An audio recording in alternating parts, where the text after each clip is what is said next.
రాష్ట్రంలో జగన్ రెడ్డి అధికారంలోకి వచ్చాక వ్యవసాయం పూర్తిగా సంక్షోభంలో కూరుకుపోయిందని టీడీపీ జాతీయ ప్రధాన కార్యదర్శి నారా లోకేష్ తీవ్ర విమర్శలు గుప్పించారు. కర్నూలు జిల్లా ఆలూరు నియోజకవర్గం వెంకటాపురంలో రైతులతో యువనేత నారా లోకేష్ ముఖాముఖి నిర్వహించారు.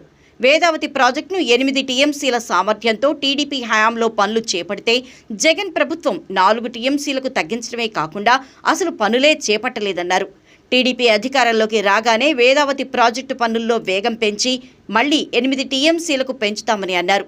ఆలూరు నియోజకవర్గంలో రైతులు ఎన్నో సమస్యలు ఎదుర్కొంటున్నారని, కనీసం తాగేందుకు గుక్కడి నీళ్లు ఇవ్వాలన్నా జగన్ సర్కార్ ఇవ్వలేకపోయిందన్నారు.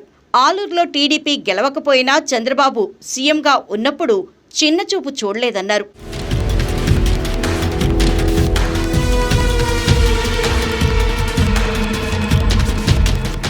టీడీపీ హయాంలో నగరడోన ప్రాజెక్టు భూసేకరణ కూడా చేశామని, కానీ జగన్ ప్రభుత్వం పట్టించుకోలేదన్నారు. టీడీపీ అధికారంలోకి రాగానే వేదావతి, నగరడోన ప్రాజెక్టులను 3 ఏళ్లలో పూర్తి చేస్తామన్నారు. ప్రతి ఇంటికి తాగునీరు అందించే బాధ్యత తీసుకుంటామని తెలిపారు. 3,000 కోట్ల రూపాయలతో ధరల స్థిరీకరణ నిధి ఏర్పాట్లు చేస్తామని రైతులకు నారా లోకేష్ భరోసా ఇచ్చారు. 110 కోట్ల రూపాయలతో టమాటా వాల్యూ చైన్ పథకాన్ని గతంలో రూపొందించామని, జగన్ సర్కార్ ప్రభుత్వం పట్టించుకోలేదన్నారు. టమాటా రైతులకు గిట్టుబాటు ధర కల్పించే బాధ్యత తాను తీసుకుంటానని నారా లోకేష్ హామీ ఇచ్చారు. జగన్ అధికారంలోకి వచ్చాక రాయలసీమ రైతులకు డ్రిప్ ఇరిగేషన్ ఎత్తేశారని, నామమాత్రం సబ్సిడీతో నాసిరకం డ్రిప్ ఇస్తున్నారని నారా లోకేష్ అన్నారు. జగన్ విధానాలతో పత్తి రైతులు దారుణంగా నష్టపోయారన్నారు.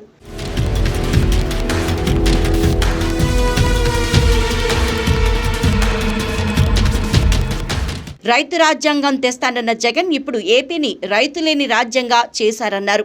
విద్యుత్ మోటార్లకు మీటర్ల అగ్రిమెంట్లపై రైతులెవరూ సంతకం పెట్టొద్దని నారా లోకేష్ చెప్పారు. రైతుల ఆత్మహత్యల్లో ఆంధ్రప్రదేశ్ 3వ స్థానంలో, కౌలు రైతుల ఆత్మహత్యల్లో 2వ స్థానంలో ఉందన్నారు. ఏపీ వ్యవసాయ మంత్రి కాకాని, జగన్ తోడు దొంగలందరూ సిబిఐ విచారణలో ఉన్నారని లోకేష్ అన్నారు.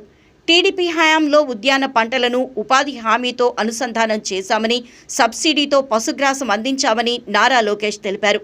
టీడీపీ హయాంలో కర్నూలు జిల్లాకు పెట్టుబడులు తెచ్చేందుకు ఏపీ ఐఐసి క్లస్టర్ ఏర్పాటు చేశామని, నిరుద్యోగులకు ఉపాధి కల్పించే బాధ్యత తీసుకుంటామని నారా లోకేష్ భరోసా ఇచ్చారు. టీడీపీ అధికారంలోకి రాగానే రైతులకు పాత బీమా విధానాన్ని ప్రవేశపెడతామని తెలిపారు.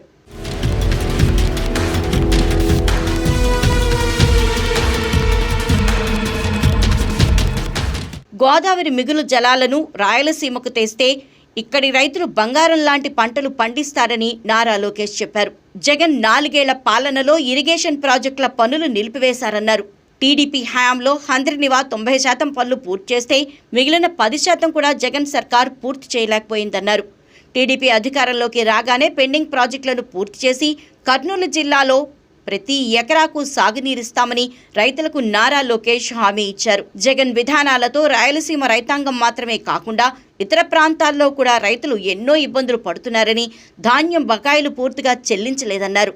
రైతు సమస్యలన్నింటిపై పూర్తిగా చర్చించి రైతులకు మరింత మేలు జరిగేలా టీడీపీ మేనిఫెస్టోలో ప్రత్యేక కార్యాచరణ రూపొందిస్తామని నారా లోకేష్ భరోసా కల్పించారు.